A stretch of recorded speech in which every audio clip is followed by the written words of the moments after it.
silang peste ng mga tao. May buhay po. Kasi nga naman naninira sila ng mga gamit. Kaya eto ang pinahinat na nila ngayon mga kakosa.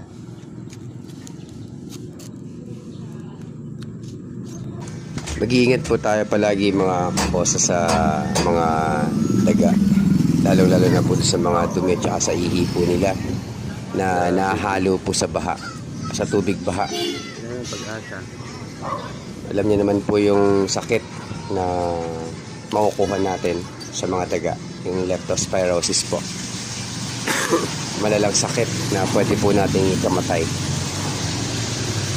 Kaya konting ingat po mga kakosa.